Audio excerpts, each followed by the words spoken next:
Good morning, the internet. It's going to be a little bit more informal due to some technical difficulties I had earlier. But I wanted to talk to you about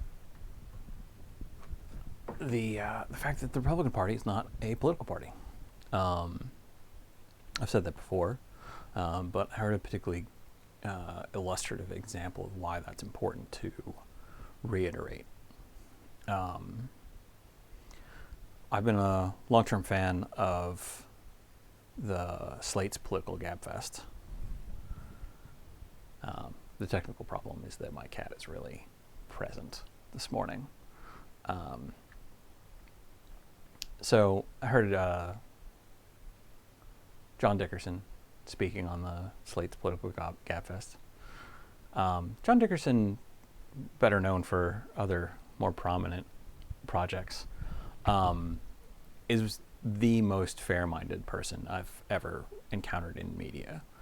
And coming from me, that's not wholly a compliment, but it's true. He's extraordinarily fair-minded. And last week's episode, they were discussing the Recovery Act and possibility of budget reconciliation or filibuster reform and whatever. And John was bemoaning the fact that the budget reconciliation process was going to eliminate any substantive debate about Republican opposition to the bill. And what he wanted was a forum to adjudicate Republican opposition. And then he went on to say, that such opposition was refuted by the Fed chairman, saying that spending the money was a good idea, both on its face and even the potential threat of the increased debt. Increasing inflation would be good, which is basically the primary objection to increased federal spending. And then he mentioned the lack of good faith on the Republican Party, given their history of supporting tax cuts for the rich that went unpaid for, that increased the budget deficit that the Republicans didn't care about at the time. But he wanted, in case somebody wanted to make a real case for opposition. And I was just outraged. I was absolutely incensed because there is no good case. He's just pointed out that there's no grounds on which to have that debate. And like I said, he's fair-minded, and U.S. politics, for electoral structure reasons, is a two-party system, typically. And there's no real way to get around that. And so he has a lifetime of experience of trying to get to represent two sides of a debate fairly. One side's the Republicans, one side's the Democrats. But since he started his career in journalism, the Republican Party has stopped being a party. The Republican Party is just a group of fascist oligarchs and kleptocrats and their lackeys. And so the real political debate, if you want to have a left versus right debate, the left versus right debate is AOC versus Biden, right? It's universal income versus $2,000 checks.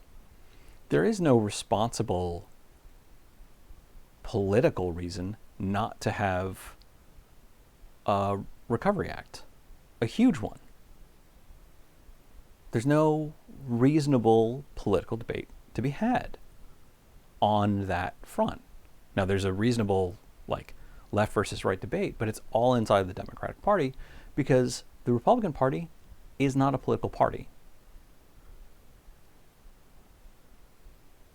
And I think that we need to call that to the attention of our media representatives when they ask for debate between the right wing of politics and the fascists. Like, that's not a debate we need to have. It's the debate we've been having for 10 years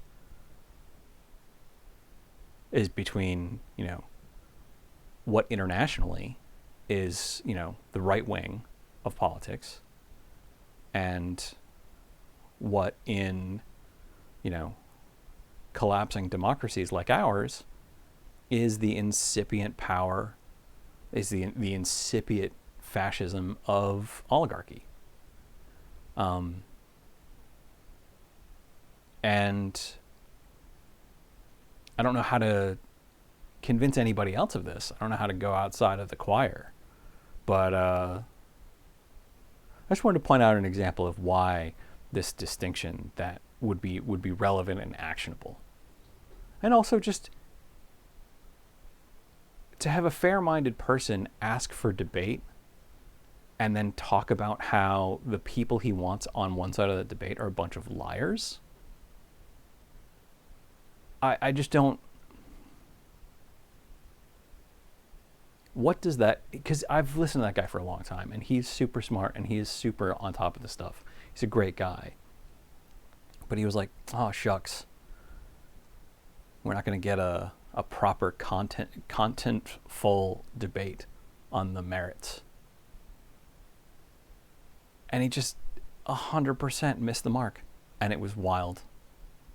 Anyway, thanks for listening. I hope the various interruptions were not overly distracting.